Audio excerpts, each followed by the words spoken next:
the director of Sunseed The Journey, and today's host, Amrita Cohen. Hello, everybody. Welcome back to Sunseed Wisdom Talks. This is our first talk of the series for 2021. But you can check out all of our other great wisdom talks at www.sunseed.org/wisdom talks. Today, we're so pleased to have with us as a special guest an amazing human being with so many great guests who he's had the lovely privilege of meeting over the last 50 years. He's well known to millions of people, Peter Coyote. He's a world-renowned actor, author, director, screenwriter, narrator of audiobooks, and the award-winning documentary series with Peter Coyote. With Ken Burns as the director. He has been a public figure since the 1960s when he was co-founder of the countercultural experiment known as the Diggers, and a founding member of the San Francisco Mime Troupe. And later, he was chairman, actually, of the California Arts Council, and he's our narrator for the movie Sunseed The Journey. And he's an ordained Zen priest. So please stay with us until the very end of our talk today. You'll have a chance to ask some questions of Peter, and then Peter will lead us in a meditation or Dharma teaching. It's going to be unbelievable. Peter, thank you for joining us today. Well, thank you for asking me. I've been so fascinated by your life, reading your book, The Rain Man's Third Cure, Sleeping Where I Fall. I'm totally amazed by all the things that you've done, the places you've been, the people you've met, and the different stages that you've been through in your life. It's like 100 stories wrapped up into one. And sorry. No, go ahead. I was just going to say you now are focused more on Zen, and so this is what we're going to spend a lot of time talking about. You became an ordained Zen priest, and then I think you called it transmission about 5 years ago. But only years later that you began participating publicly as a Zen teacher. Why? Well, there's a serious answer and there's a comic answer.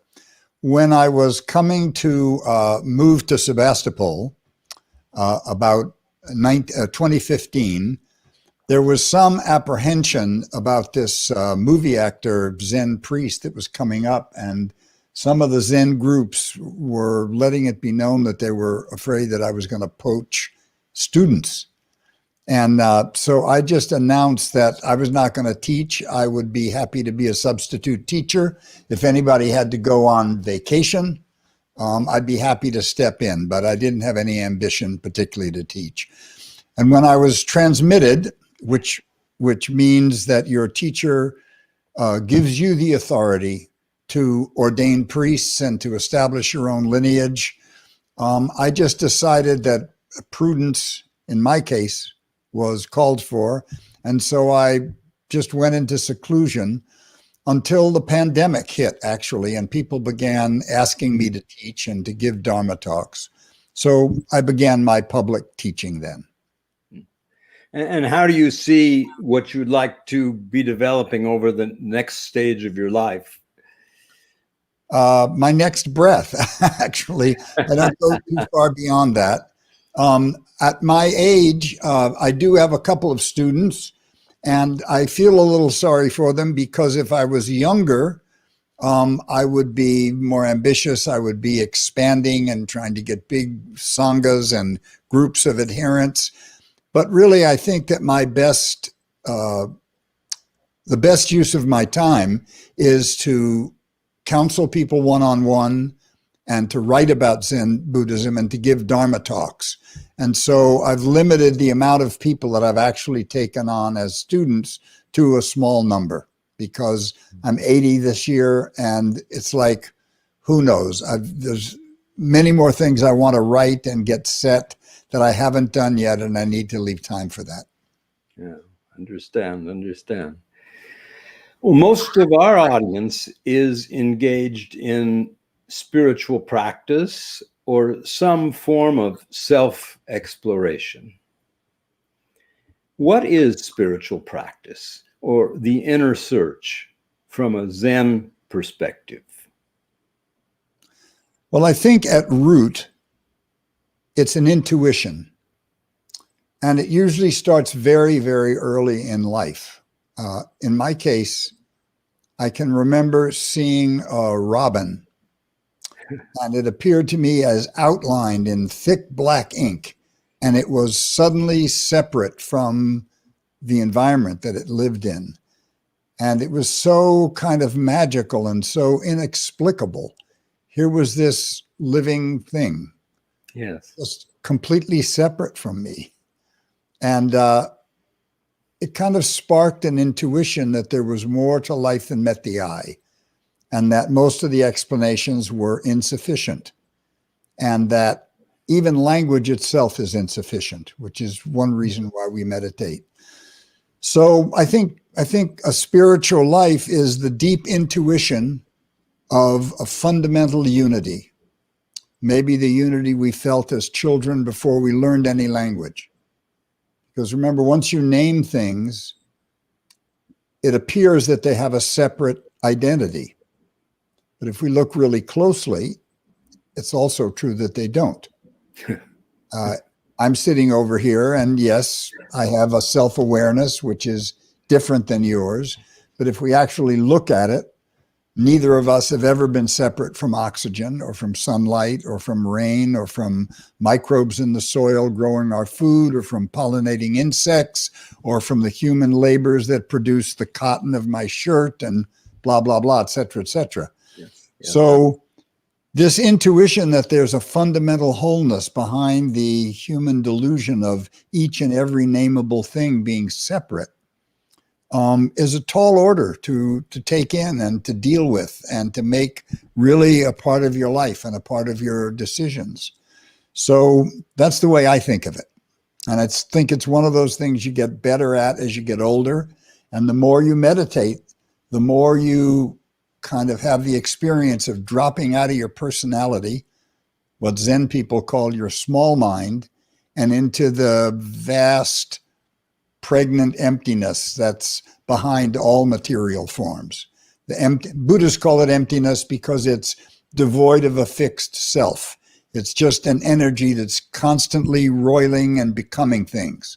And it's becoming all what the Chinese call the 10,000 things, all the jillions of things in the world. So you meditate long enough and pointedly enough, you begin to experience that. And so you have a kind of outrigger on your canoe that balances you from just going whole hog into your personal view, your personal narratives, your personal disasters and traumas. So what is the, maybe it's a very broad question, but I know you'll give a great answer. What is the essence of Zen? Well, I actually just described the essence of Zen. Zen is a school of Buddhist practice that came up in response to a kind of florid quality that developed when Zen came out of China. It came to Japan in around 600. And by the time of this great teacher, Dogen, who founded Zen, it had become full of ceremonies and rituals and stuff, and the reading of texts and tracking teachers all the way back to their teachers, and great deal of emphasis being placed on lineage. And people began to react to it, and they wanted some more direct insight into the truth of who they were or were not, into the fundamental insights of Zen. And so this man, Dogen, went to China. He went with his own teacher, and they searched and they found a teacher, and they worked with him. Then Dogen's teacher died, and then his other teacher died. And he brought this new teaching back to China, which was back to Japan, based on sudden insight, not very intellectual, not full of book learning, but actually seeing the nature of the mind. And maybe if I explain it as a movie screen, so when you go to the movies, we never think about the screen. We just think about the movie, the story that's being told. But if that screen was not empty, if it had particular qualities, let's say it was red, like my walls here, well, you couldn't see the color red on it. And if it had only a certain shape or size, you couldn't see certain shapes and sizes on it. So in the mind, that screen is our awareness. And that awareness, that sense of knowing, that generosity that takes the entire world in, and we feel it, and our senses, we know we're seeing, we know we're hearing, we know we're thinking. That awareness is the essential nature of mind. And once you see that and realize that that's not your personality, that is your, that thing you call I, your I was Buddha's I. And it's timeless, it's not personal, it's shared by every other human, it's shared by many animals, it's shared by plants as far as we know. And once you touch that, we call that big mind. You can't stay there, you can't live there while we have a body and while we have a form, but it gives you absolute sober proof that we're all like ticks on the body of a dog. It's all one big solar system, and it's all supporting us. We can't live without it, and you can destroy anything, but not all of it.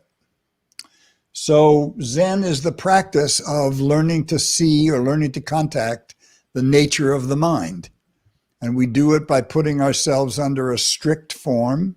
We sit a certain way, and we say formal practice, informal mind. And by meditating and slowing down the inputs that we put into the mind slows and softens. And then if we're persistent at a certain point, we can kind of either drop through or stand alongside our personality and realize that that thing we've been calling ourself is actually a very small, tiny window on the universe. And we're plugged into something much larger, like imagining the back of your head opening out onto the universe.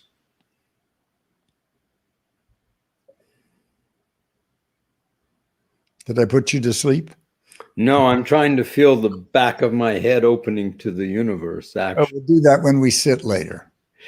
So what is the Zen practice when you're not sitting, when you're in life? So good question.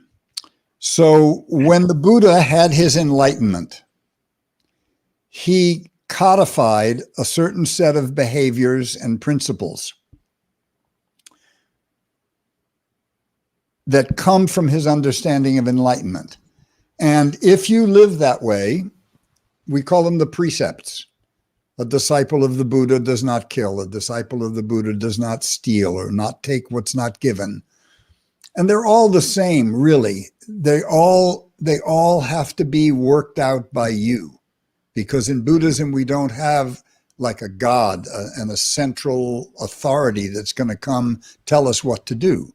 Because in our inmost nature, we are Buddha. We are wisdom. And that's what Buddha represents, the wisdom of the actual entire universe.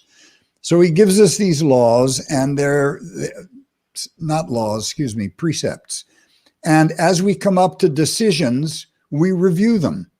You know, if we see something we want to pick up, maybe we remember a disciple of the Buddha does not take what's not given. And if you practice these assiduously enough, they're called precepts. And if you practice this while you're meditating, it's called Zen. because when you're sitting zazen, you're not violating any precept. So the Buddha himself said, I teach only one thing. I teach what was called dukkha. It was a Sanskrit word that's been translated into the word suffering. But I think that's a little severe. It's not the suffering of your house burns down or you're crushed in an earthquake or something like that. It's the mental equivalent of suffering. It's when you get sick and you're sick. Your body's just sick. That's just a natural phenomenon. But when you start thinking, oh my God, I'm sick. How am I going to get to work? How am I going to feed my kids? How am I going to pick up my kids from school? What am I going to do? All that mentation is dukkha. And the way around that is through meditating and learning that those thoughts, those impulses, those sensations actually have no fixed, tangible quality. When you get comfortable meditating, they rise, they hang around for a little while, and then they go and they're replaced by something else. And so suffering in Buddha's terminology is either trying to hold on to something that you like, which is going to change, trying to avoid something that you don't like, which is going to change, trying to push away feelings that you don't like, instead of just being in the moment and understanding that you're part of it. And just like the clouds sometimes cover the sun, sometimes it rains, sometimes it's windy, you learn to bear your human life and you learn to experience it fully, but not attached to it. So when a thought comes up, you recognize it, but you don't try to hold on to it or push it away. You just savor the soup and it'll pass. You know, I've always felt that when you look at a monk or you see the Buddhist monks around the world, you would think their life is more attuned or more able to get into this place where they're, for lack of a better word, their ego is gone. Whereas people who have family life or work, work in the business and everything that we have, it's more difficult. Is that a false conception on my part? A little bit. First of all, their egos are not gone. The ego would never have survived the crucible of evolution if it didn't have functions. The ego helps us brush our teeth, cross on the green, take a bath, look after our lives. What the dilemma is our attachment to it. The ego has been transformed from a tool into a warden. It's kind of thinks it's the most important thing in the universe, and then we come to believe that. The ego is who we've been told we are. What a good boy, what a bad boy, how we've implied we are by the way other people come to us, how we've responded to the events in our life. But it's not an enemy. And what meditation teaches you is how not to take it overly seriously. And sometimes to have the luxury or the liberty of letting it go for a while, like putting the boat on autopilot. You find out the world doesn't collapse. Everything's there but you. And rather than being debilitating, it's actually a great relief. And so when you see those monks, you're looking at the end of a lifetime of practice. Now, having said that, it's easier to live in a monastery than it is in the street. In a monastery, everybody's living the same way. The rules are clear for everyone. Everyone tries to adhere to them. In plain life, in daily life, we need a lot of patience. A lot of people are ignorant. A lot of people are stupid. A lot of people honor their anger or their jealousy or their envy or their greed or their cupidity. And after you've lived in a monastery, in Zen anyway, we say you have to spend twice as long in the world. putting those monastic practices into practice in the world because it's hard. So they actually kick the monks out and force them to go back to the world. In Japan, they do. In Japan, you would go to a training monastery for a couple of years, and then you would take over a little temple, and you would spend your life serving people. In America, it's a tougher model. I was trained at San Francisco Zen Center, Green Gulch Farm, and San Francisco and Tassajara. And the problem is you get ordained as a priest, but there are no temples to take over. So people tend to congregate and stay around the community where they're known and where their life makes sense. But then after a while of 30, 40 years of not having any other job but Zen Center, you're old and Zen Center has to be responsible for you. So my practice is actually a lay practice, and it's named after a character. He may be mythical. His name was Vimalakirti, and he was supposed to be second only in brilliance to the Buddha. And he was a rich man. He had servants, and he went to the bars and the racetracks and the brothels and everywhere, but always in service of the Dharma. And whether he actually lived or whether he was invented by lay followers of the Buddha, I don't know. But he's a model of trying to live a lay life and have a wife and children and business affairs, and to do it in an open-hearted and open-minded and Buddhist fashion. You know, when we were filming, we actually went to Tassajara. I was there when Roshi Suzuki was there. And I had a few moments with him. When you see the movie, you'll see he answers a question about just being in the moment. And he says, when you hear a teaching, you want to focus on the teaching and you miss the sound of the birds. And just then a bird chirped. You can hear it in the movie. It was well, you were smarter than I was. I didn't get to Zen Center until after Suzuki Roshi died. And after 10 years in the counterculture and way too many drugs, I realized that I had better change my life or I was not going to live. And I had the good fortune to be dating a woman who was living at Zen Center and practicing. And she actually took the whole tangled ball of barbed wire that was me and put it on a cushion. But I missed Suzuki Roshi. But basically, that's all I teach. I mean, I read his Dharma talks, and my teacher was his assistant at times. And I spent a lot of time with his widow, thinking that that would be as close to Suzuki Roshi as I could get. So I used to have tea with her every week. And he was an extraordinary person. Totally. I was, yes, I was very fortunate to be able to spend some time. I actually tried sitting Zazen for 3 days, and not enough, but it was good, very good. Well, I want to talk a little bit about those early days with you in California, because you were living in Marin County in the 60s, in sort of a communal society. The Diggers had something, that sort of group you were with. You got friends with the Hells Angels. You were living a very rough existence, I would say, at that time. Well, I came out here to go to graduate school to write poetry. As a matter of fact, my first book of poems is coming out this year. It's 50 years of work that was stuffed in a drawer. And one day I looked at it and I thought, my kids will find this. They won't know what to do with it.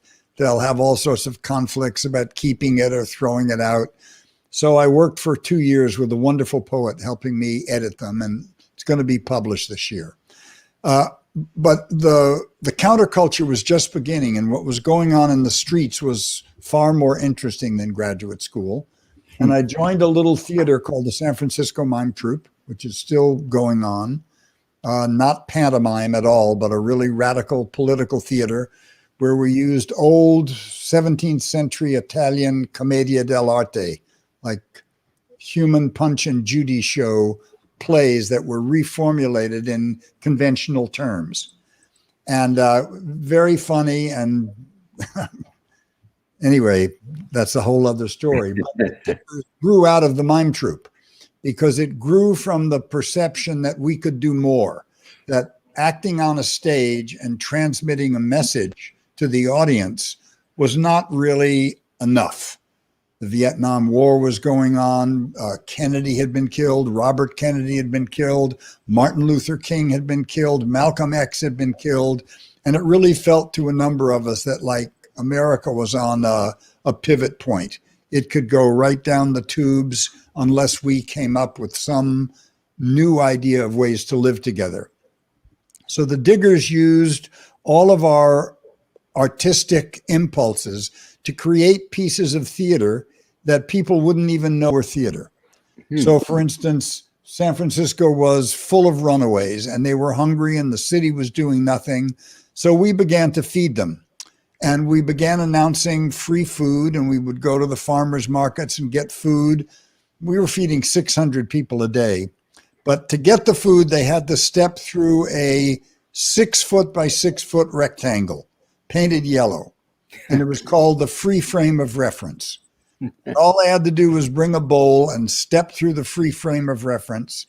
And on the other side, they were given a little 1 inch by 1 inch square with a shoelace around it, and invited to look at the world through a free frame of reference. Wow. Set up a free store where you could get furniture, tools, bedding, bicycles, phonographs, whatever. Everything worked.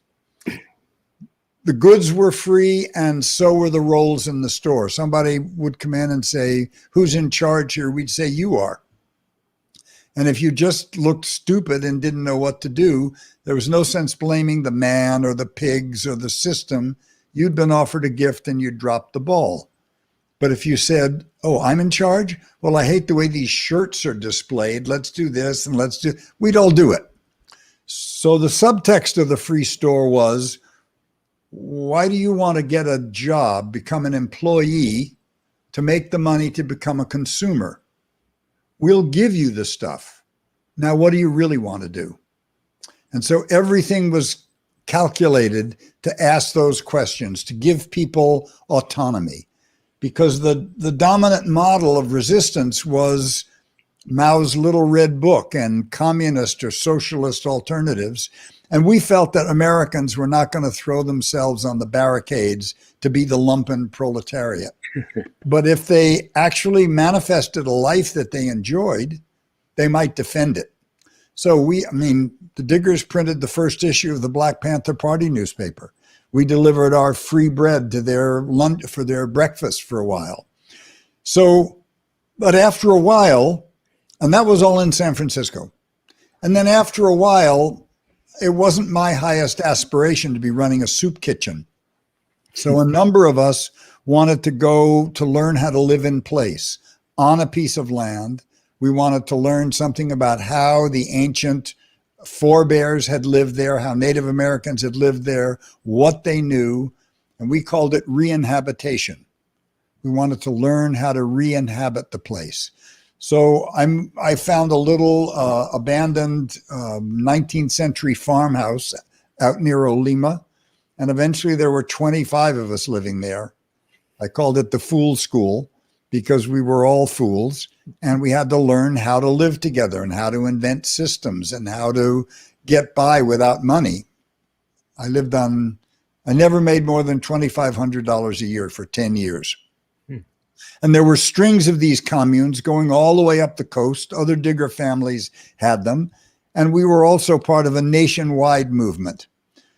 But 10 years in, the land bases fell apart.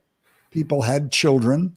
Their children needed education. Their children needed medicine. Their children needed whatever. And gradually the communal movement couldn't support that. So I wound up with a daughter, single father of a daughter. I had no money. My father had lost all his money, and I was over 30 and back in San Francisco, and I had to figure out what was I going to do. So the only skill that I really had was as an actor. And when Gary Snyder, who was a mentor and poet and friend of mine, won the Pulitzer Prize. Governor Jerry Brown asked him to start a state agency for the arts. And Gary asked me to help him. And it turned out to be something I was good at. And the next year I was elected chairman, and I was chairman for about 4 years. And we created all of these imaginative models of working with artists, getting artists to solve vexing problems for other departments of state, to make films on teenage pregnancy with students, to teach convicts skills like, how to use tools, how to do various artistic enterprises. And it was a huge success, and it gave me the confidence to realize that I didn't have to stay in the counterculture. I'd learned how to talk to conservatives, liberals, Republicans, Democrats. So I gave myself permission to try movies for 5 years. And if I didn't make it, I figured I wouldn't die with the what ifs, but I got lucky. And I had a long career, never in the very, very first ranks, but I did lead roles in a lot of movies for a lot of good directors, traveled the world. And then at a certain point, there were other things I wanted to do. And primarily among them is I wanted to help people with how to live, how to overcome their problems, how to practice meditation. My kids were out of school, they were out of graduate school, debt-free, and I just didn't have to leave home and go to work for months at a time. So I began teaching, and here I am. Can you tell us a little bit about Gary Snyder and what his influence was on you? Sure, I can. When I was about 14, I started reading about the beats. And that was very exciting to me because, remember, I began this discussion by talking about an intuition about the way the world was. Well, the world in the 1950s was not like I imagined. We'd come out of World War II. There was a lot of PTSD, a lot of alcoholism, a lot of violence, a lot of materialism, a lot of raw belief that science would solve all of our problems. And my home was not a happy home, and many of the homes of my friends were not. And I knew there was something, and I stumbled onto Lawrence Ferlinghetti. And here was an adult talking in a way that I could understand, criticizing the things that I didn't like. And Lawrence Ferlinghetti took me to the beats, to Jack Kerouac and On the Road. And Jack Kerouac idolized this guy, Gary Snyder. He wrote a book called The Dharma Bums about Jaffe Ryder. Yeah. Anyway, I began reading these poets. And when I was in school, I began studying them seriously. And I came out to San Francisco to be around here. And fate was such that I met a lot of poets out here, and Gary Snyder was one of them. And when I was reading about the beats, I also was reading about Zen, because these guys were interested in Zen, and I didn't know what it was, but I figured this guy Gary Snyder had lived for 9 years in a Buddhist monastery in Japan. He married a Japanese wife. He read and spoke Japanese. He must know. And a mutual friend, a poet named Lou Welch, introduced us. And I just said, I've got to get to know this guy. So I began volunteering to work around his place.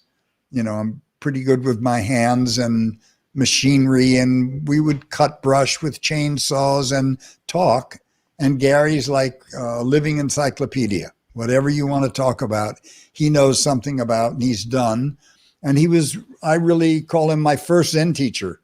And when I took lay ordination, which is where you get this little rakusu, it's a little bib that we wear, which is a miniature Buddhist robe, because you can't work in your Buddhist robes. And your teacher gives you a Buddhist name, and he signs the back of it. My teacher left space on the back for Gary to sign it as well. So we've stayed friends, until today. All these great people you've met and mentored you, as you said, you got lucky. But do you believe in destiny? Do you believe that there's some, I can't find another word. Do you believe that our actions sometimes are created by a destiny for us? No. I do have a theory about that, because remember, Buddhism doesn't have an external God. If anything's sacred, it's all of it. It's not like tucked behind some planet is an anthropomorphic Jehovah who's puppet master and playing 9 billion strings at once. So I have a feeling that I know that what's organized my life has been curiosity. And everything that's happened to me has come from just following my curiosity and following my intuitions. When I was 14, I got interested in folk music and hearing these authentic voices of Appalachian musicians and old black bluesmen and prisoners at chain gangs. It was so real that I had to pursue it. That led me to Greenwich Village. That led me to Hootenannies. That led me to meeting old radicals who'd been out there, who gave me books to read and told me things that I didn't know. And Bob Dylan once described the 60s as a time when you'd drive 1,000 miles to talk to a friend.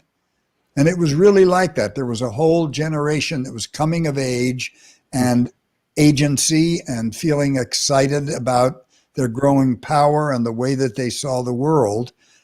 And so I could say that my curiosity was my destiny, or karma, maybe, but I certainly don't feel like there's a puppet master who's making choices for me. So karma, basically, as I understand it, is something you reap what you sow, so to speak. But apparently, some people believe it goes beyond our life in this life and into a future life. Is that part of Zen, or is that something that Buddhism has attracted that may be a side issue? Well, it's not. We don't pay a lot of attention to it at Zen because we think that nobody knows. So we concentrate on what's going on right here, right now. Uh-huh. One of the things is that Buddhism grew out of Hinduism, grew out of Hindu culture. And so it brought a lot of stuff with it. And I think reincarnation was one of those things. Because if you really follow Buddha's edicts that there is no fixed self, that your self is a temporary awareness, what reincarnates?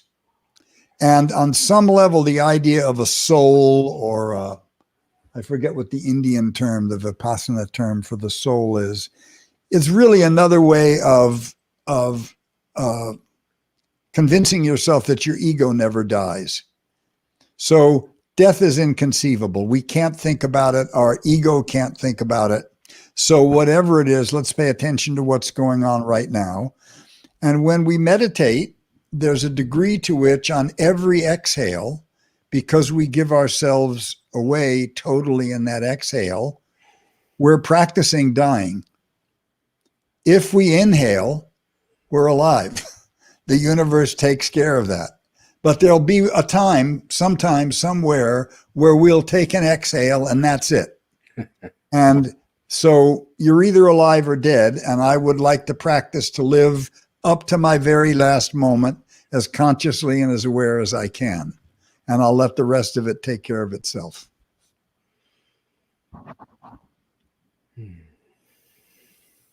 I'm practicing the breathing right now. That was so good. It's a good trick. You go ahead. Sorry. There is a trick. We call it one breath practice. So if you are in a tight spot, if you're feeling bad, if you're anxious, whatever, if you just put all your attention on your next exhale, it just wipes your mind out.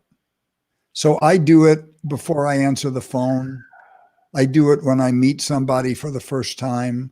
I do it when I have to do something important. No one can see you. It's an invisible practice. And if not one, by the second or third breath, you're completely in your body and you're ready for whatever, because the truth is, we just don't know what's going to happen. The person that you were angry at 10 minutes ago is a different person. And so if you hold that person in your mind, you're not in the present moment. But if you realize that you've both had 25 breaths since then, the entire world has changed, you can meet it fresh without knowing. So Suzuki Roshi called it beginner's mind. He said, in the mind of an expert, there are very few possibilities. You know so much, you can only do this. But in the mind of a beginner, there are limitless possibilities. So that's where we try to stay. Oh, thank you for that. That. What do you call that? You said one breath? Yeah, one breath. One breath practice. You know, it's strange. We're both Kohanes, and my brother actually has the same name as your father. He's Morris Cohn.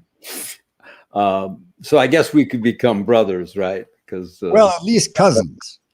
I mean, so most of your non-Jewish people won't know that there are 12 tribes of Judaism, and the Kohanes and the Levites are the two top of the religious hierarchies. The Kohanes are the only ones that are allowed to really open the Torah and do all the services, and the Levites, I think, can carry the Torah.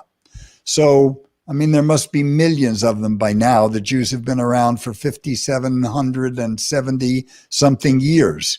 But still, somebody in my family and your family was a big deal once. Yeah. Yeah. Well, how did you get the name Coyote? Because you were born a Kohen. That's right. I was born Rachmiel Pinchas Mendes Bartolomeo da Silva ben Moshe. Because my dad's people are Sephardic, which means they're from North Africa and Spain. So when I was about 21, I think it was my sophomore year of college, I was in the black turtleneck sweater, camel cigarette crowd of the poets and the writers. We sent away to Texas to a place called Moore's Orchid Farm. We bought a huge box of peyote. We had no idea what to do with it. And so we went to the library. We were college kids. And we went to the library, and in researching it, we saw that there on the Tama Indian Reservation, which was 20 miles from our college, there was a peyote sect there that pursued peyote. So we went over there. And I had already been arrested when I was 17 for being too close to 8 kilos of marijuana. And I spotted the guy that I thought was the guy, and he showed us how to take the peyote. We gave him half the box, and he told us how to take it. And so we went back to my friend Bennett Bean's room. Bennett Bean's a artist, a wonderful ceramicist. Anyway, and we just ingested enormous amounts of this cactus, which is like eating the moss at the bottom of a well. And we did this for a while, and my friend Terry Bisson got up, and he was going to go back to his room, he announced, and he stood up and he said, "Hey, my hands are dizzy." And as soon as he said that, we were all high as kites. It was over. So Terry and I went out, and it was a moonlit night, and I turned to him, and he actually reminded me of this some 8 or 9 years later. I turned to him, I said, "Terry, this is really weird. I feel like some kind of little wolf or something. I'll see you later." And I dog trotted through the Iowa night in the cornfields all night long. And in the morning, as the sun came up, I was in this cornfield, and I looked around, and there were all of these little tracks like this in the mud. And I was so high that I didn't know if I made them, or I didn't know if these little animals made them. I didn't know what. So I just shelved that experience. And about 5 years later, when I told you I'd gone to Olima, we were trying to get into continuity with Native Americans and learn from them. I was living with a guy named Rolling Thunder, who was a Paiute Shoshone shaman. And I was fixing his toilets and fixing his cars. And I went in and busted his son loose from a weird cult commune and had to fight our way out. Anyway, he liked that, and he was a really interesting man. And one night we were having a smoke of his knick, his Indian tobacco, and I told him this story about the little wolf. And he said, "Well, what are you going to do about it?" I said, what do you mean? What am I going to do? He said, well, the universe opened its mind to you. So you have two choices. You can treat it as a hallucination, and that's okay. You'll just grow up. You'll be a white man. It's not a bad life. He said, or you could really try to understand what it was about, and you might become a human being. So that sounded good. So I thought about it for about 3 months, 4 months.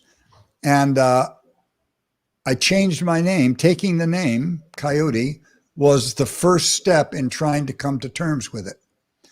And there was an immediate unintended consequence to doing that, which was that nobody on earth knew who Peter Coyote was, and not even me.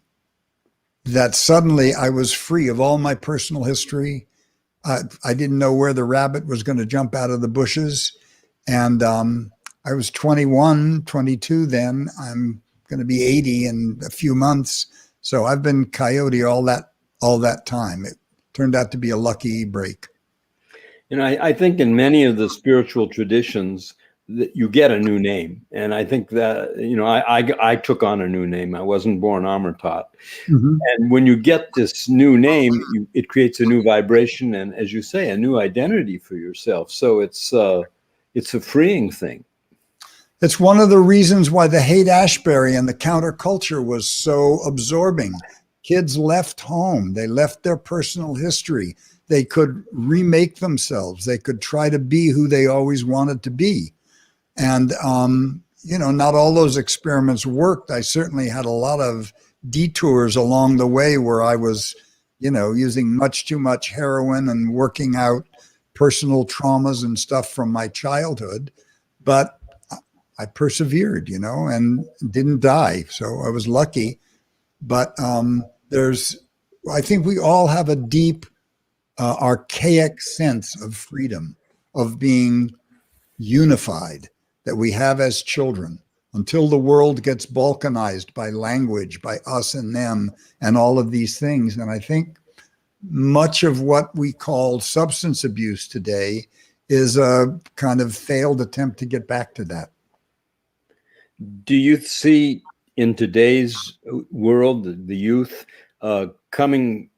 experiencing something like, or coming back again to some of this exploration that we had in the 60s? Well, I love the kids of today. I think they've gotten such a raw deal. I don't know how I would have behaved in their space, but they've inherited all the problems that we failed to solve. And it feels very often overwhelming to them. I about ruined my son. Remember, I'd drive him to school every day, and I would be talking about what was on my mind and this and that. And one day I started to talk, and he was putting his earbuds in. And I was a little offended that I was talking, and he's putting his earbuds in. And he must have seen me looking at him, and he looked at me and went, "Bummer of the day, huh, Dad?" And I realized, oh my God, this poor kid, I'm overloading him. So yeah, I think there's a universe of kids out there. You can't generalize about them, but I can point to one distinction I feel, which is that the Haight-Ashbury was an extremely hopeful time. Kids had agency. They felt like they could change the world. They felt like they could take over and run the system. And we were wrong.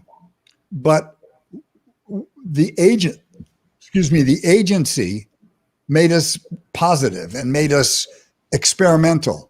Well, by the time this generation of kids have come along, they've seen leaders assassinated. They've seen all the assurances of a stable future disappear. Going to college might get them a job. It might not get them a job. They're in deep water. And so when I see a kid, whose lips are pierced with safety pins and whose eyebrows is pierced, most of these kids turn out to be very gentle when you talk to them. So what I'm seeing is people showing me that they're suffering. Who sticks safety pins through their flesh? You do that as to avoid other pain, which is not physical. So, I mean, I think the kids are going to inherit the karma of the generations before them. And we'll see. I mean, it's amazing to me that we have a president now that's a grown up who's really working, trying to do something, but you have dozens and dozens of members of Congress who are peddling conspiracy theories and who actually voted to overthrow democracy. And one in particular who called for the execution of the Speaker of the House. I don't know how you run a government in such a situation. And either the 2022 elections are going to give a decisive majority to people who really want to make government function and want to make it work and want to make it serve people, or we're going to wind up where we are now, which is to have guerrilla groups like you have in Guatemala and South America, who are trying to take over sections of territory, armed combatants. And who would have thought we would have seen that in the United States of America? So, that's it. Times are a lot tougher, I think, on today's kids than they were on us. Well, hopefully we can provide some inspiration. I think, that's what you're certainly focused on. Well, I'd like them not to repeat my mistakes. And I'll give you a classic example. During the anti-war protests, we were so convinced of our moral superiority and so outraged, and we caused such turmoil, and we refused to support Hubert Humphrey because he was such a centrist, and we wanted radicals, that we elected Richard Nixon. And so when I look at people protesting today, and they allow the protests to get violent, they allow people to burn and rip things up, and they become videos for Republican election campaigns, I want to tell people that's not the way to do it. You need to get monitors, you need to blow whistles and sit down at the first sign of violence. This is a ceremony. You're inviting people to a better world. People are not invited, don't accept an invitation when they're being screamed at. So we have to be more disciplined, as the first civil rights protesters were, who dressed like they were going to church, who didn't raise their voices except in song, and they made such a distinction between themselves and the people that were beating them that Americans were forced to choose sides. Well, now you just go out in the street with a bullhorn and the cops put you over there and you get to shout and nobody's listening because people don't know who the audience of the protest is. The audience is not the police. The audience is not the political class. The audience is the majority of Americans between the Appalachians and the Sierras that you need to get to 51%. You're going to need to make common cause with people that are less radical than you are, that may differ from you about pro-choice or pro-life or whatever it is.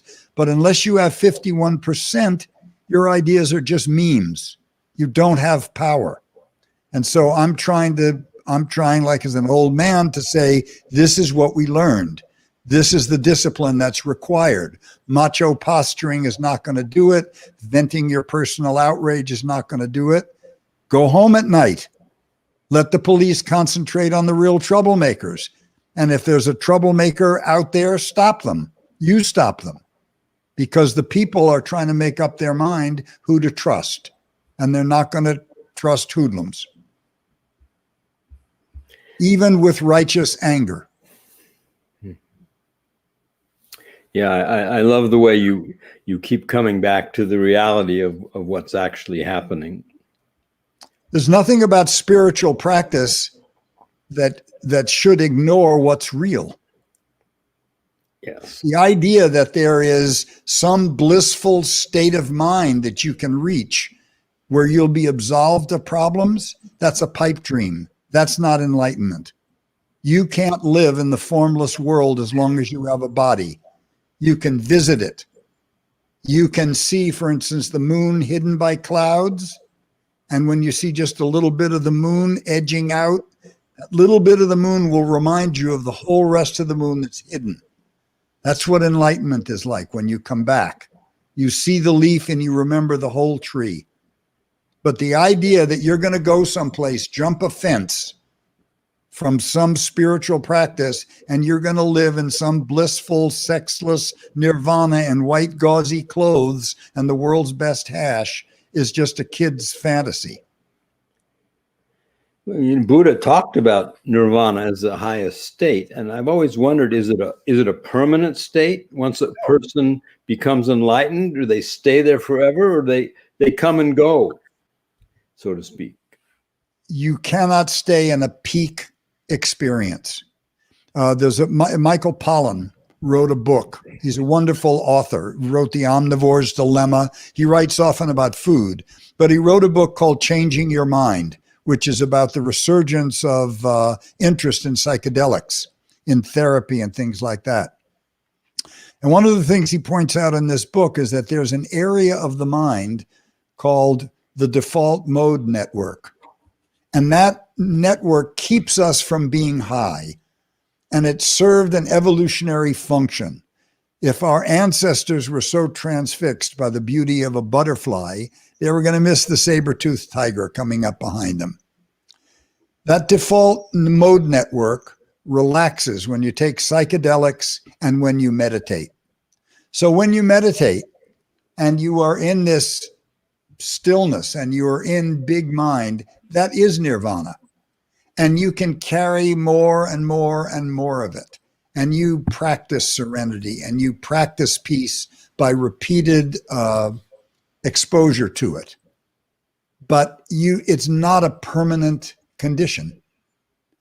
Some of the consequences may be permanent. You can remember, oh yeah, this emotion, it's just a soap bubble. I don't have to treat it like it's deadly serious. Oh, this anxiety, it's a soap bubble. I don't have to treat it like it's deadly serious. But human beings are like radios tuned to the human frequency. Every thought, impulse, sensation that any human has ever had or can ever have is going to come through us. And one of the reasons that we practice is to take responsibility for that, so that an unkind expression doesn't get past my teeth, so that an unkind impulse doesn't get past me. When somebody cuts you off in a car and you throw them the finger, that's just an instant away from pulling a trigger. And if you don't know it, and if you don't take responsibility for it, you're in great danger, because human beings are dangerous animals. And I know the world is safer by my being a priest than by my not being a priest. Well, lovely, lovely. You describe in your book, The Rain Man's Third Cure, an enlightenment experience you had, that's what I'm calling it, while in a 7-day session. Can you describe it and what it's meant to you since? Well, so it's called Kensho in Japanese. It means awakening or seeing into your own nature. I was sitting this session. It was a really different time of my life. I was old. I was in my late 60s. I had liver spots on the back of my hand. I was worried about my health. I had hepatitis C for 40 years from injecting drugs. And I needed to try to come to terms with it. And at 69 or whatever, the sitting zazen, crossing my legs, was so painful. It just was distracting me and making me crazy. And I called my teacher at the end of the second day or the beginning of the third day, and he came to talk to me. And I said, I can't do this. I just have to leave. I can't do it. And he was a little strict with me. He was kind of cross. He said, listen, you're 69 years old. You're pretending you're 25. That's why you sit like that. You've got one body. You've got one pair of knees. Take care of them. If you need to sit in a chair, sit in a chair. Just keep going. So he gave me that permission. And so I would alternate one period on my pillow, one period in a chair. And the cessation of excruciating pain allowed me to concentrate on this question that I had posed myself. Like, what was it I wanted? What was I looking for? And I just drilled into that, and I drilled into that for 3 more days, just incessantly. I went to sleep with it. I woke up with it. And then in between the sitting periods, we do these walking meditations to walk around the periphery of the zendo to get some fresh air, to let the blood come back in our legs. And I walked outside, and as I was walking, this blue jay exploded off my left ear, and it just kept going, keek, keek, keek, keek. And I got furious. This bird was blowing my cool here, blowing my wisdom. And just about the time I was going to explode, I heard that keek, keek, keek as it. My question had been, what is it? What is it? This bird is just going, it. And I took one more step, and my world was over. And I don't know how much time it was, 5 minutes, 10 minutes, 15 minutes. Everything was exactly as it was, except I was not in it. I mean, everything was the same. I just wasn't in it. And I realized what emptiness meant. And the first thing that occurred to me was, what am I going to do now? Because I realized that there was absolutely nothing to depend on, not even Buddhism. And I had saved my life by making a castle, a candy castle of Buddhism. This is the thing that's going to save me. This is it.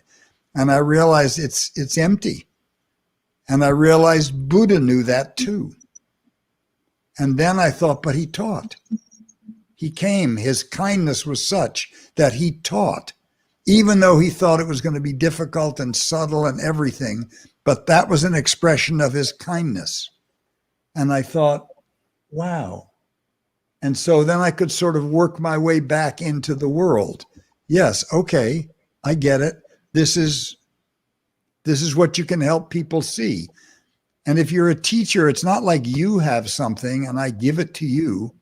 My job is to help you see that you're already a Buddha.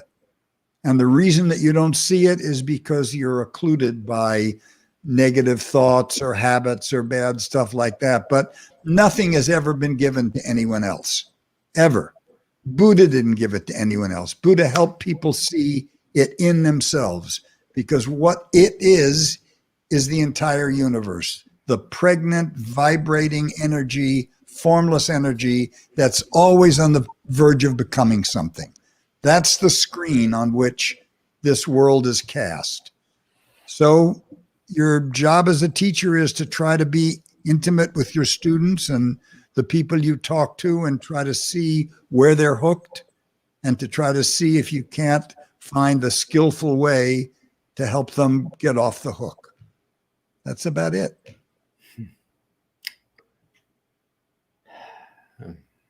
Very, very beautiful. Nice, Peter. Thanks. So we're going to take some questions. I've got one more I want to ask. Okay. And then if you've got questions out there, please feel free. There's 2 questions from the audience whenever you're ready for them. And I saw them. Hopefully we'll get another one. But, Okay. I love, I appreciate the way that you connect the world and your inner practice. And, I know you've always been an agent for change. You've been focusing on doing what's right. What can you suggest to our audience as a way to use their spiritual awareness, all this inner work that people are doing to further peace and harmony and to make a better world? So the implication of all spiritual practice is that everybody, without exception, is a Buddha. And I guarantee you that that's a tough practice. But I'll give you an example. So it was very hard for me to look at our last president as a Buddha. How could I look at Donald Trump as a Buddha? And then I thought about it. Okay, what other president has shown us so clearly how important norms are, how important transparency is, how important telling the truth is, how important candor is, how important class is, how important restraint is, how important our political system is. Now, he showed us that by negative example, but he still showed us that. Those questions never arose with Obama or George Bush or Ronald Reagan or Jack Kennedy. We were inspired perhaps by some of them, but this guy taught us fundamental lessons of how fragile our democracy is, how quickly we could lose it, how many disenfranchised, unhappy people have been ignored by this system for 50 or 60 years, and the consequences of that. So that's the labors of a Buddha. You don't have to like them. But if you ignore the lesson, you're ignoring the way the universe is speaking to you. So I would say there's a practice. Everybody you're talking to is a Buddha. And so what that means is there's not good people and bad people. You don't have all the goodness, and the guy who disagrees with you has all the bad stuff. That's the way we normally think. We're both humans. If we've come to different conclusions about the world, it's because we've had different experiences. So my job is to understand your experiences and how you got that way. And if I can do that without judging you, you will relax. And at the very least, you'll be comfortable talking to me. And what I learned in Sacramento dealing with conservatives and all sorts of straight old guys when I was a hippie was that those relationships actually pay off in little ways. And I was eventually saved by 3 right-wing conservatives on the finance committee who I'd made friends with. And they would make sure that I got my budget through, and then they would vote against me on the record to protect themselves. So everybody's a Buddha. Everything you see is a Buddha. Try practicing that and see what it does to your ideas of self and other, and self-righteousness and judgmentalism.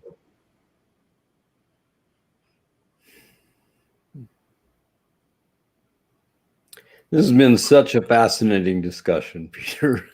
Well, I'm glad. I worry because I do go off. Right on, baby. Let's see what our audience wants to know. So, Marcus, our producer, do you have some questions for Peter? Yeah, I see one. Peter, what do you think are some good ways to look at and some good skills to cope with the social isolation the pandemic has brought us?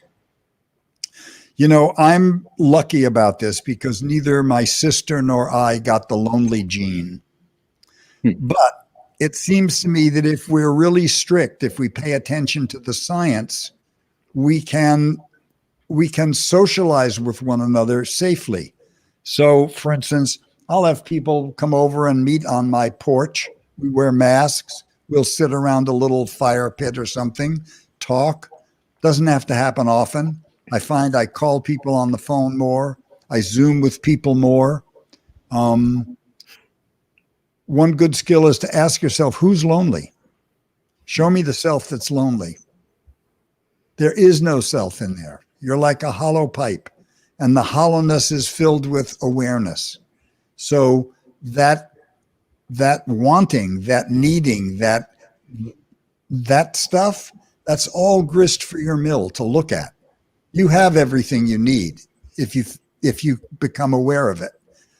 But when you want to see people, talk to people, but do it within bounds that are safe and responsible where you won't hurt anybody else. It's not fun. I certainly feel badly for the kids who can't go to school, because at teenage years is when you change your pod from your family to your peers. It's part of your breaking away and growing to socialize.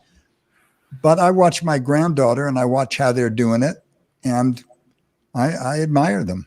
They're just taking the facts and they're finding the places where they can have elastic. Renee, thank you for your question. And now, Diana. Peter, would you say bitter moon? You're a sick woman. Would you say bitter moon is an example of externalized prison of the ego, or maybe how it can play out in a relationship? Well, so Bitter Moon is a movie I did about a very perverse couple that had an obsessive relationship with one another. And they were on a ship and they meet another couple and they begin to manipulate this other couple just for something to do. So I'd say it's an example of externalized prison of the ego, but it's also how things can play out in a relationship if you're not careful and if you're not kind. If your first order of business is satisfying yourself, well, then you become a seducer or you become a rapist or you become a sociopath or something. But if you're actually curious about the person that you're with, it doesn't matter if it's your ego or not. Remember, there are three elements to being a Buddha. One is Buddha. Second is Dharma, which is the teachings of the Buddha. But the third is Sangha, which is the people that follow the Buddha. And we need other people. Wisdom is never going to move from generation to generation unless we get adherents, other people. Right now, I'm going to die, and if nobody steps up and follows this example, there's going to be no more Buddhism. So it's our friends and our social peer that can keep us straight. When we get off the mark, our friends will say, hey, you're being a jerk. Come on, knock it off. And we have to train ourselves to listen and to accept other people's points of view. Otherwise, we are in the prison of the ego. But when we can listen and when we can determine that the people are being candid with us and honest with us, well, that's how we're going to grow. Thanks for that question, Diana. Was wrong? Sorry, what's wrong? Oh, here's Candace. Can you repeat the teaching of how to incorporate Zen and enlightenment into my daily reality? Okay. Sitting Zazen is enlightenment. It's not permanent, but you can visit it every day. If you do it persistently enough, you may have a wake-up experience where you'll see the nature of your own mind and what it contributes to reality. But you don't need to have that experience. If you follow the Buddha's guidance of the Eightfold Path and the precepts and meditate every day, they all were derived from his enlightenment and they produce an enlightened life. Don't let your ideas about some super saturated, special, over the fence kind of reality blind you to you're in nirvana when you sit zazen. You may not like it, but that's where you are.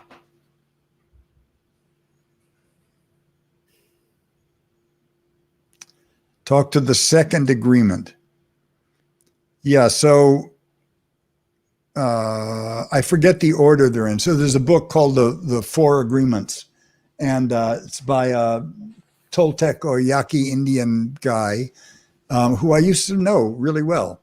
And it's a wonderful little book about, how to be impeccable with your word. What is the second agreement?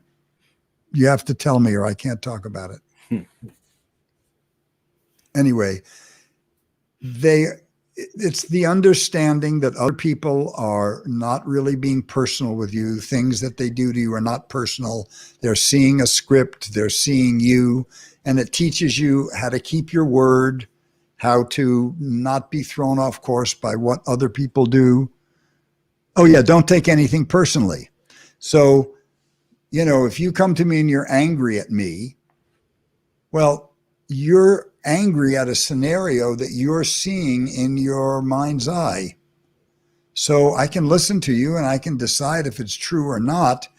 But since I don't actually have a self that you can damage, I don't have to get all upset about it. I can listen to it. I can see that you're upset. I can try to calm you down so we can talk. But if I take it personally, I'm going to start defending this idea of a self. And you can't find that self. You don't know where it lives in you. It doesn't have a shape. It doesn't have a color. So if I tried to sell you a car and I didn't know what make it was, what color or what model or where I'd parked it, you might be a little skeptical about it.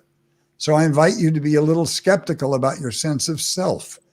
It's not something that anyone can damage. It's just a product of habits and assumptions, and meditating is where you review them all. You roll them all over. You look at them. Does this serve me? No, I'll get rid of it. Does this serve me? Yes. They're very good books, the Four Agreements. There are two of them, I think, or three. I did the audiobooks of them. Oh. How can we get a new updated Woodstock for planetary peace and the abolition of nuclear weapons and climate change? Well, if I knew that, I would be the emperor of the world. But I will tell you that the two greatest existential threats to mankind are climate change and the one that's never discussed, which is nuclear weapons.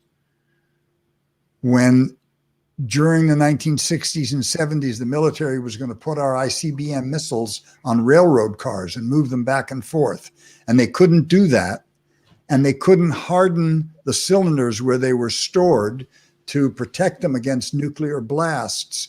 So they put them on launch on warning. So we have, I forget how many thousands of nuclear weapons that are on what's called hair trigger, launch on warning. When they see an incoming missile, they go off automatically.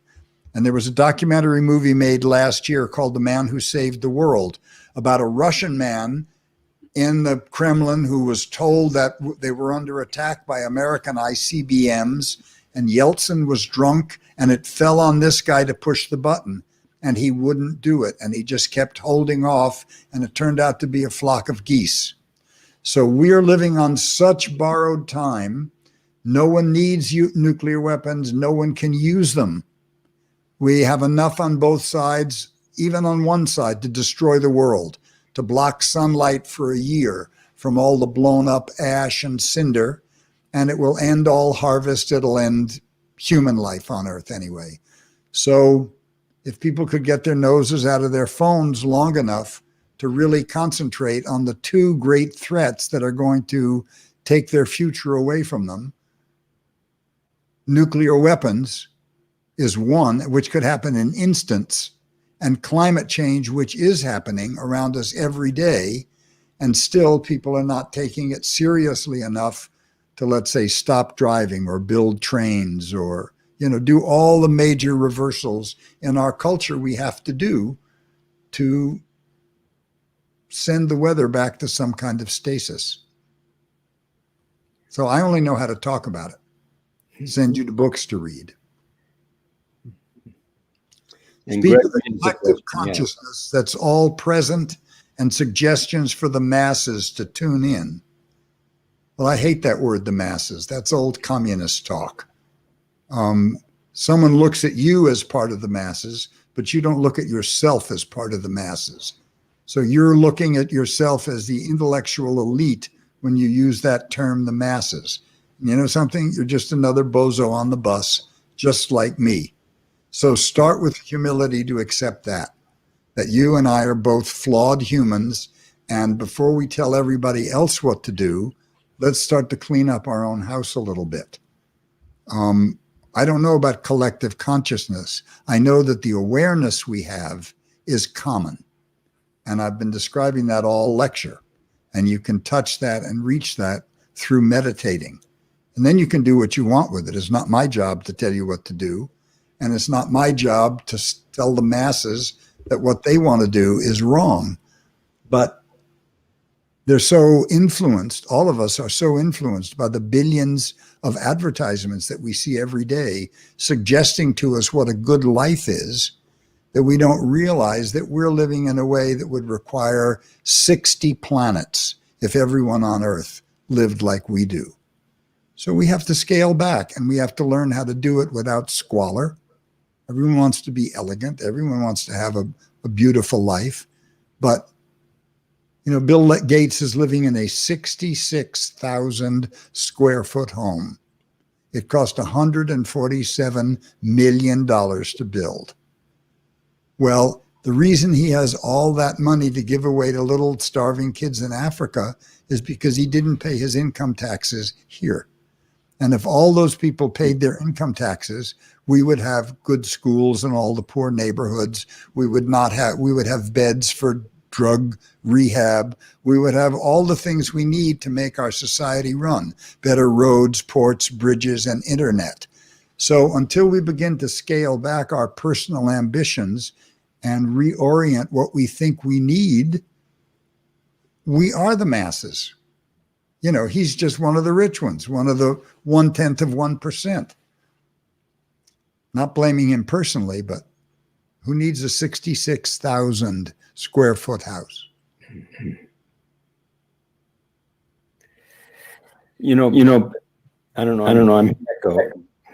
What do I have to do to get rid of the echo? Okay, it's gone. Oh, perfect. Anyway, so the 2 points you brought up, so important about the closeness of a nuclear catastrophe, and of course the climate change. We focus a lot on that on our Wisdom Talks. In fact, our first Wisdom Talk speaker and one of our dear friends is Jonathan Granoff, who started the Global Security. So we grew up in the same town. Jonathan and I are dear friends. Yeah. So, the people can go look at sunsea.org, look at the /Wisdom Talks. You can see Jonathan's first talk with us. Granoff he's one of the few abolition organizations around. Everybody's trying to control these weapons, but the truth is no one can use them. Even the military doesn't want them because they can't use them. They'd rather spend the money on bullets and guns. So let's get rid of them.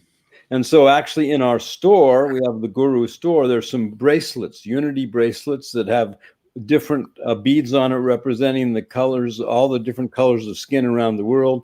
And a part of the proceeds of that go to support the Global Security Institute. So we're all over trying to do whatever we can to help in these areas. Anyway, I guess we're finished with questions from the audience. And I really wish we had more time, Peter, to share your wisdom. In your book, you say wisdom is seeing things as they really are. And wow. I mean, we could do that. We'd be way ahead of the game. And please, I hope that we'll have some other time. We can find a time to do more together. It's really, really been wonderful with you. Thank you. And now it'd be a great joy to have you lead us in a meditation or Dharma talk. Let's meditate a little while, and then I'll to you. Just a little bit. I've been talking for hours. So I don't know, you come from different traditions, so I'm going to tell you about Zen meditation. The most important thing is to be stable. If you sit in the chair, move slightly forward so your back's not leaning against the chair. Sit up straight. No tension. Tuck your chin just enough so that you feel the back of your neck lengthen. Let your stomach pooch out. And I'm going to show you this mudra. A mudra is what you do with your hands. So you take the knuckle on one hand and you put it in the corresponding knuckle on the other, and you touch your thumbs together very lightly. You make a nice fat circle. Not this, not this, this. And rest that in your lap. Let your stomach pooch out, and then put just a little light pressure on your diaphragm, like before you cough. And keep that pressure there and just breathe naturally. You don't have to do anything. Keep your attention on your posture and on your mudra and on your exhales. And if it helps you concentrate, the first exhale is 1, just all the way 1. Don't be thinking about 2. Then the next one is 2. We go up to 10. Start over. And if you lose your place, don't criticize yourself. Just start over. It's like house training a puppy. So I'm going to set this for 15 minutes. And you'll hear 3 chimes go off. If you're sitting cross-legged, make sure you have a firm pillow under your butt so you can lift it off the floor and keep the curve in your back. Here we go. See you on the other side.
Make sure you keep your eyes open.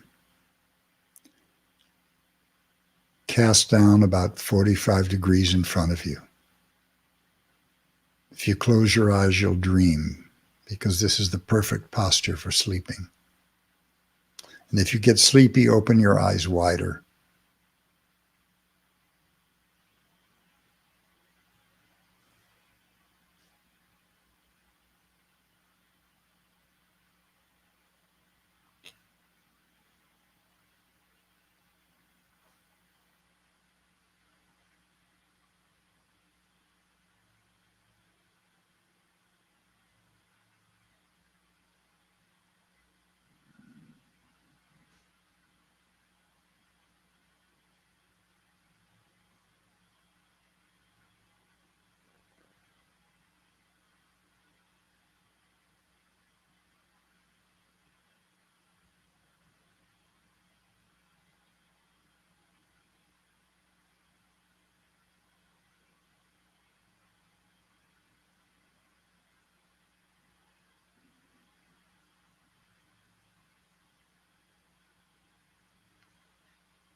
So I'm not going to talk very long because this class has run a long time. But I'll just say something.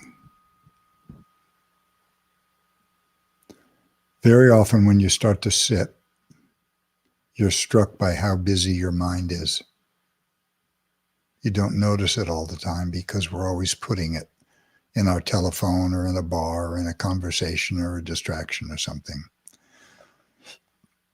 But that busyness is the nature of the mind.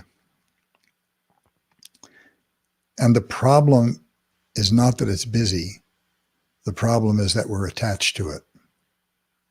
And we believe everything we think. And when we don't like the thoughts, we run away from them or we fight them, we argue them. And if we like them, then we indulge with them. But when you're not attached, you can just let the mind be the mind. And it's not a problem. If you know how to drive a stick shift car, it's like sitting with the clutch in. You can race the engine as much as you want. When the clutch is disengaged, the car's not going anywhere.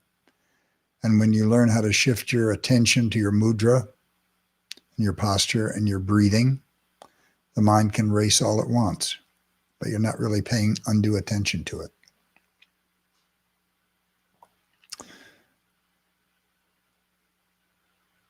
Everybody is trying to run away from what they don't like, run toward what they like, hold on to good feelings and make them permanent, push away feelings that are unpleasant. Everybody. So when you see somebody, whether you like them or not, that's what they're doing. And if you can admit that you're just like that, the content may be different, but the impulse is the same. Holding on to thoughts you like, pushing away thoughts you don't like, running toward what you want, running away from what you don't like. It's the human dilemma.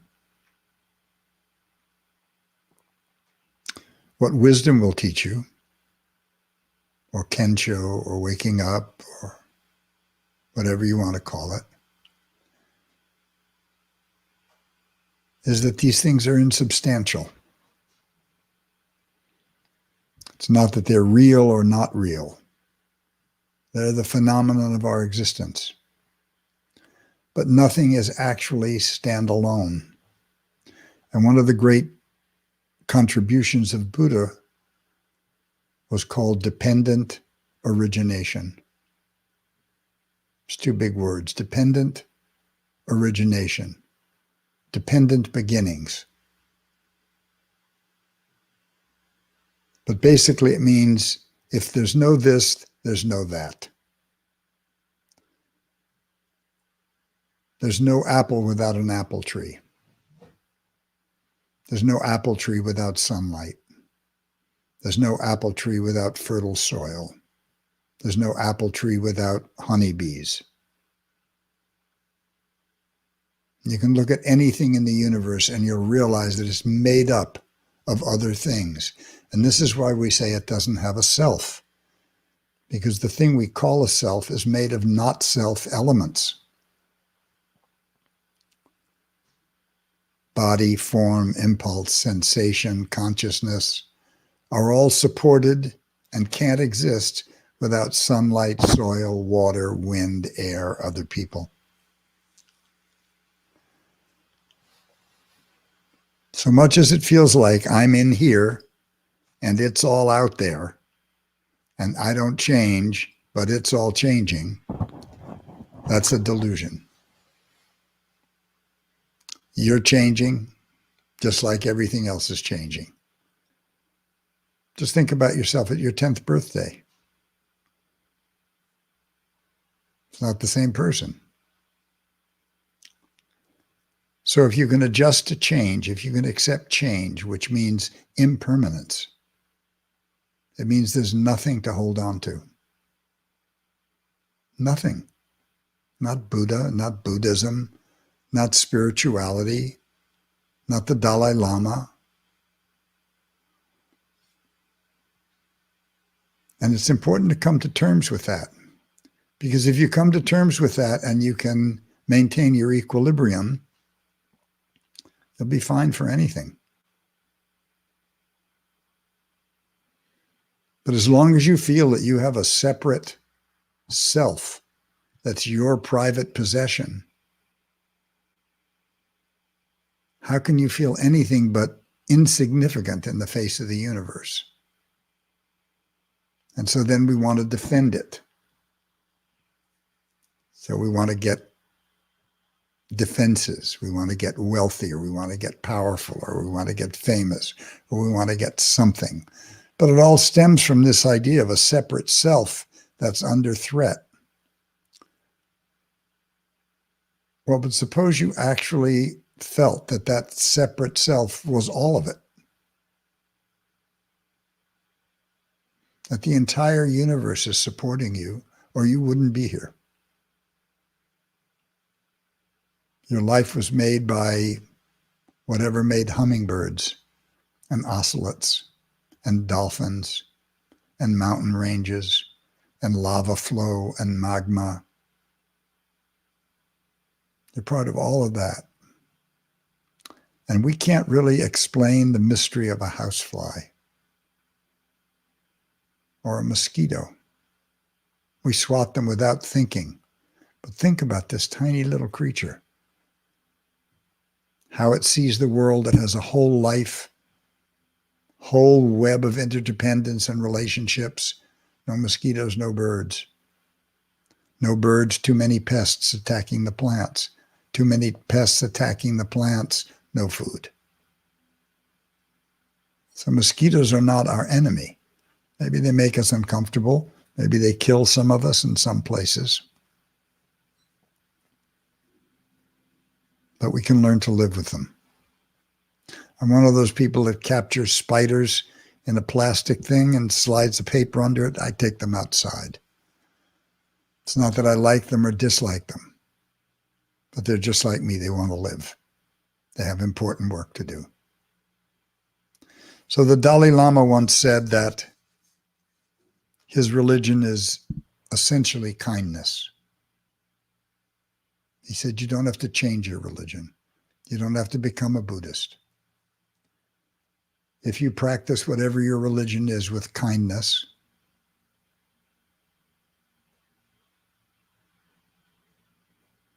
without intoxication or without trying to intoxicate others, which means selling them on your religion, doesn't mean just drinking.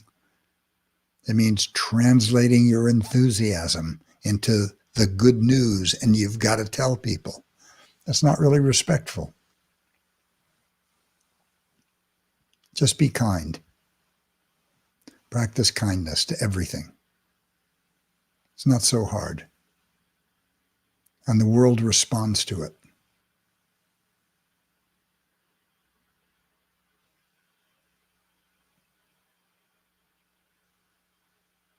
You have everything you need inside your awareness. You have everything you need. If you don't know that, that's what's preventing you from being a Buddha. It's not that you haven't gotten the Captain Marvel decoding ring or that you haven't read the right book. People were becoming enlightened before there were books, before there was printing. In every culture, it has its experience of enlightenment, of deep wisdom. But the basis of it is both and. Both singular and all of it. Like body, mind, not one, not two. Me and the universe, not one, not two. Not the same thing, but not separate. And if you think about that deeply, you'll see you're connected with everything else in the solar system, even the Earth's place in space. If we were closer to the sun, water would burn off. If we were farther away, it would freeze. And the earth is being held where it is in the sweet spot where human life lives by other vast gravitational forces. We can't understand it. We can't figure it out. It's not logic or intelligence that's going to help us.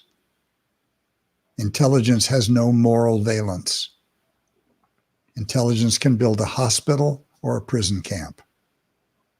It can create penicillin or a biotoxin. The universe is too fast to be figured out, too vast, too big. And that's why we have intuition. Intuition is a deeper, larger, older system than intelligence. It's made up of intelligence, memory, and emotions.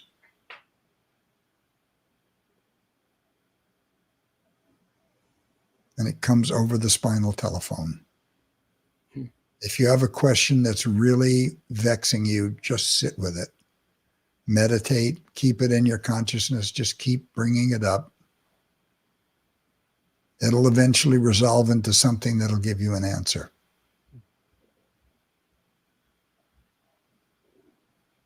In the meantime, while you're doing that, be kind, help other people. The surest way to stop your own suffering is to take on somebody else's. Once you start figuring out how to help somebody else, it's like magic. Your own suffering disappears because you're not thinking about yourself all the time. So I have a whole series of Dharma talks that I've given during the pandemic. And I gave the website to Amatat. They're all on YouTube. Oh, yeah, there it is. The O in Hosho doesn't have to be capitalized. That's my Buddhist name, Hosho Jishi. It means Dharma Voice Compassion Warrior. Anyway, I invite you to see them. And I gave them email address, sfzencoyote@gmail.com, where I'm slow to get to it, but I will get to it if you have questions about Zen practice. And thank you for making me so welcome.